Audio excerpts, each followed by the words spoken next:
Jusqu'à ici, on a utilisé des variables, des conditions, des boucles et des fonctions. Tout ça fonctionne très bien pour des petits scripts. Mais dès que le programme devient plus grand, on a besoin de mieux organiser le code. C'est exactement pour ça qu'on utilise les classes. Sans classe, on se retrouve vite avec beaucoup de variables partout dans le code. Certaines variables sont liées entre elles, mais rien ne les regroupe clairement. Résultat, le code devient difficile à lire, à comprendre et à maintenir. Prenons l'exemple d'un utilisateur. On a son nom, son email, son âge. Si on utilise seulement des variables, ces informations sont dispersées. Il n'y a pas de structure claire pour représenter un utilisateur. Une classe permet de regrouper les données et les actions au même endroit. Elle représente un objet réel comme un utilisateur, un produit ou une commande. On peut voir une classe comme un modèle ou un moule. Il est important de faire la différence entre une classe et un objet. La classe est le plan. L'objet est une instance créée à partir de ce plan. Par exemple, utilisateur est une classe et IMAD est un objet. Les classes rendent le code plus lisible et mieux organisé. Elles permettent de réutiliser la logique sans la dupliquer. C'est une approche utilisée dans les projets professionnels et en entreprise.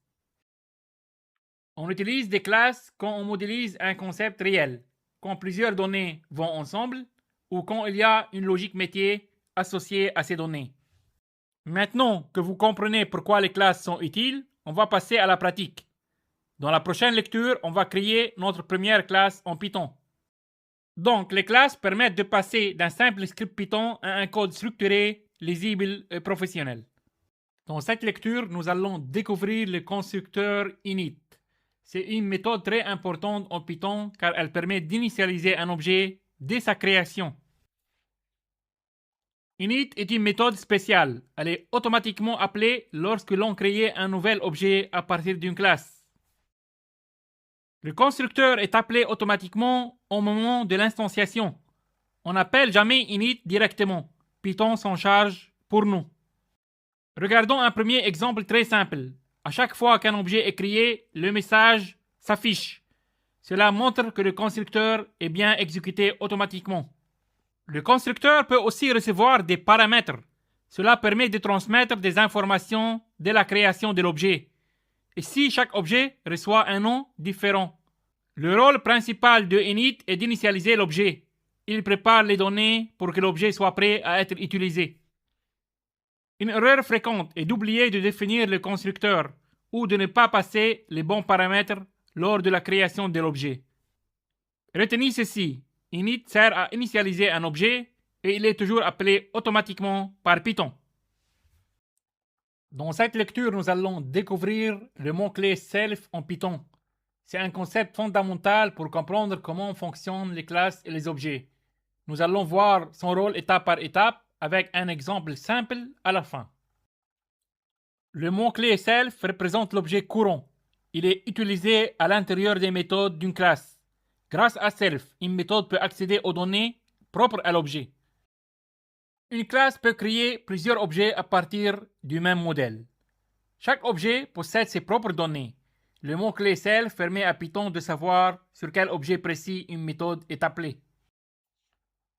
Dans une méthode de classe, self est toujours le premier paramètre.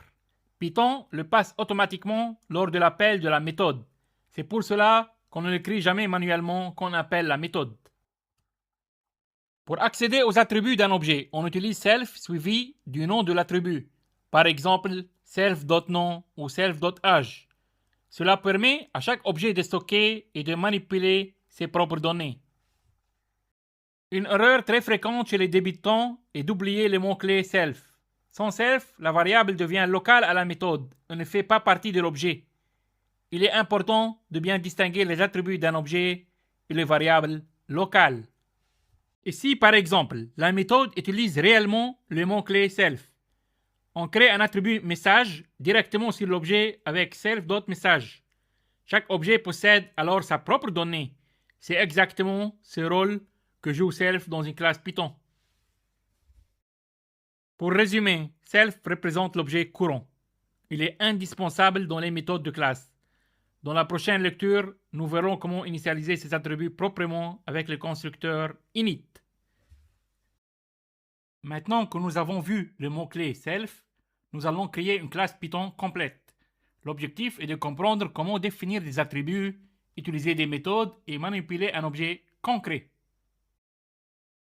Donc je vais créer le fichier, toujours Python file. Je vais ajouter des commentaires, comme ça c'est plus facile à comprendre. Définition d'une classe appelée personne.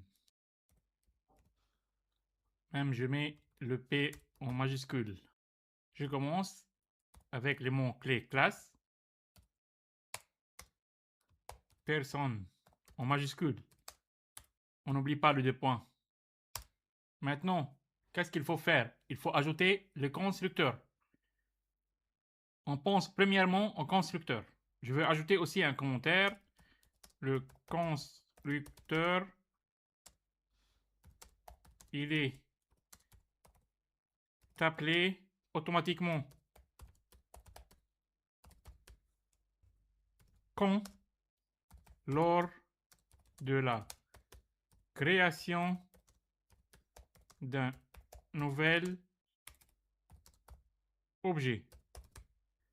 Je vais commencer maintenant d'ajouter le constructeur. On va utiliser le mot-clé def. On le trouve bien ici. On va faire underscore underscore init. Underscore underscore, il me propose directement. J'ai choisi ça init. Très bien. Même, il me passe self en paramètre. Mais moi, je vais ajouter deux autres attributs qui représentent la personne. C'est le nom et l'âge. Et comme on a le self, on peut initialiser le nom. Je vais ajouter un commentaire.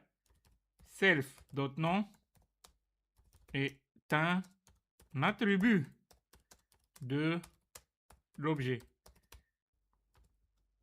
Il stocke le nom de la personne. Très bien. Donc je fais self.nom égale nom. Parfait. Maintenant, il faut initialiser l'âge. Pareil, self.age égale âge. Là, on a notre constructeur. Maintenant, on va ajouter une méthode pour se présenter, par exemple. Def se underscore présenter. Là, je peux passer en paramètre le self aussi. Deux points. Maintenant, on peut utiliser les attributs de l'objet grâce au mot-clé self. Je peux faire par exemple print. Bonjour, je m'appelle self. Nom, virgule, EG, je mets un espace, virgule, self, dot, âge, virgule, on, par exemple. Maintenant, je veux créer un objet à partir de la classe personne. Donc, je peux faire par exemple P1 égale, j'appelle le constructeur personne et je passe deux paramètres. Je ne passe pas le self parce que c'est automatiquement. Donc, je passe ici Alice et le deuxième paramètre, par exemple, 30. Maintenant, je veux appeler la méthode se présenter sur l'objet. Donc, comment je fais? Je fais P1 dot se présenter, tout simplement. Normalement, on est bon, il n'y a pas de rouge. Maintenant, on va exécuter le programme pour voir comment la méthode se présenter va réagir. Normalement, on attend qu'on voit « Bonjour, je m'appelle Alice et j'ai 30 ans ». J'exécute le programme. Je vais lui donner un nom. Par définition d'une classe, pourquoi pas appeler personne. On le laisse comme ça. Enregistrer. On voit bien ici la phrase « Bonjour, je m'appelle Alice et j'ai 30 ans ». Dans cette lecture, nous allons parler de logique métier. La logique métier correspond aux règles du monde réel que notre code doit respecter. C'est ce qui permet à une application de se comporter correctement, au-delà de la simple syntaxe Python. Nous allons voir une mauvaise approche, puis la bonne façon de structurer ce type de logique. La logique métier représente les règles et les décisions d'un objet dans une application. Par exemple, un compte bancaire ne peut pas avoir un solde négatif. Ces règles doivent être clairement définies et placées dans les méthodes d'une classe. C'est ce qui rend le code lisible, cohérent et maintenable. Ici, la logique métier est écrite directement dans le script principal. On voit une règle métier simple. On ne peut retirer de l'argent que si le solde est suffisant. Ce code fonctionne, mais la règle est dispersée dans le programme. Si cette règle change ou doit être réutilisée, il faudra la modifier à plusieurs endroits, ce qui n'est pas une bonne pratique. Dans la bonne approche, la logique métier est déplacée dans une méthode de la classe. La classe représente alors un concept métier clair, comme un compte bancaire. Les codes qui utilisent la classe deviennent simples et lisibles, et toutes les règles sont centralisées. C'est exactement cette approche que nous allons mettre en pratique dans le live coding qui suit. Maintenant, je vais créer une classe représentant un compte bancaire. C'est un Python file. Classe compte bancaire. On n'oublie pas le 2 points. Voilà. Maintenant, on va définir le constructeur. Def init, toujours. J'ai le self. Je dois ajouter un nouveau attribut, c'est le solde initial. Solde initial. Maintenant, je dois initialiser le solde du compte. Je vais écrire self.solde égale solde initial. Donc, self.solde est un attribut propre à chaque compte. Maintenant, je vais ajouter une méthode métier pour déposer de l'argent sur le compte. Def déposer. Je veux passer le self et un montant. 2 points. Maintenant, je dois ajouter le montant au solde actuel. La modification du solde est une règle métier.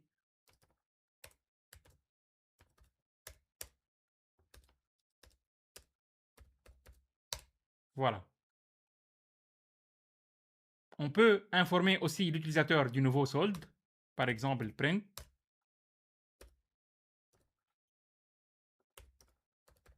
Dépôt effectué.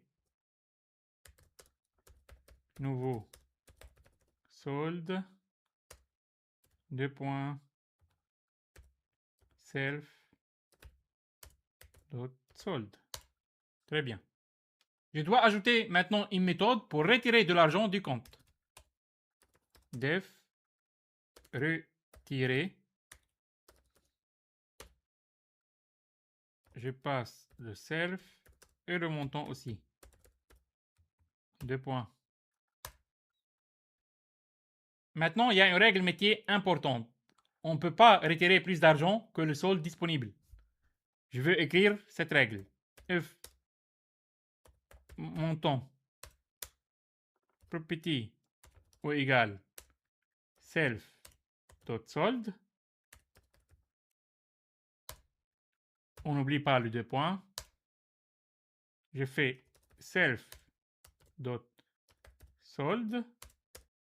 moins égal montant. Je peux aussi informer l'utilisateur. Print retrait effectuer nouveau solde, deux points, self.solde. Else.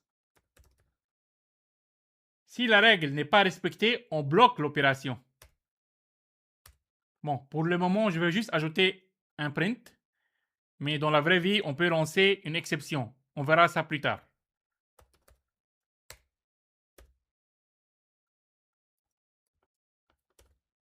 Erreur, solde insuffisant. Très bien. On a du rouge. Pourquoi? Parce qu'on a oublié le deux points ici. Je peux ajouter une méthode aussi pour afficher le solde du compte. Pourquoi pas? Def afficher. J'ai besoin juste du self. Deux points. Print solde actuel. Deux points. Virgule. Self.solde. Maintenant, je vais créer un compte bancaire avec un solde initial de 100 par exemple. Comment je peux faire? Je déclare une variable. J'appelle le constructeur et je passe 100. Je peux déposer aussi un 50.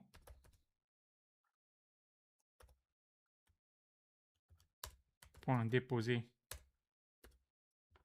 50. Puis je peux retirer par exemple 30.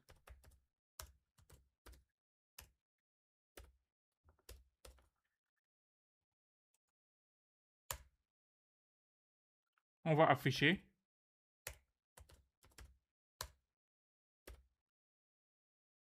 Et on va voir les résultats. On peut afficher aussi avant et après. Comme ça, on peut voir la différence. J'exécute le programme.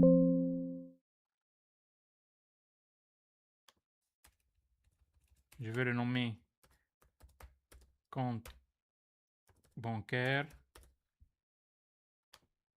J'exécute. On voit bien que le solde actuel est 100. Puis après, il devient 150. On a retiré 30, il devient 120. Donc, à la fin, on a un solde actuel de 120. Donc, ici, la classe compte bancaire représente un concept réel. Chaque méthode correspond à une action métier, déposer, retirer, afficher les soldes. Les règles métiers comme les soldes insuffisants sont encapsulées directement dans la classe. Pour résumer, une méthode représente une action métier et la logique métier doit toujours être placée dans la classe. C'est une base essentielle pour écrire du code propre, maintenable et évolutif. Dans cette lecture, on va voir les erreurs les plus fréquentes en programmation orientée objet. L'objectif n'est pas d'apprendre de nouveaux concepts, mais d'éviter les pièges classiques. À chaque fois, je te montre un exemple mauvais, puis la version corrigée. Comme ça, tu sais quoi éviter et quoi faire à la place. Première erreur très classique, oublier self dans la définition d'une méthode. Dans l'exemple mauvais, la méthode ne prend aucun paramètre, donc Python ne sait pas quel objet utiliser. Résultat, on obtient souvent une erreur de type type error. La correction est simple. Self doit être le premier paramètre et Python le passe automatiquement. Deuxième erreur, écrire la logique métier directement dans le script principal.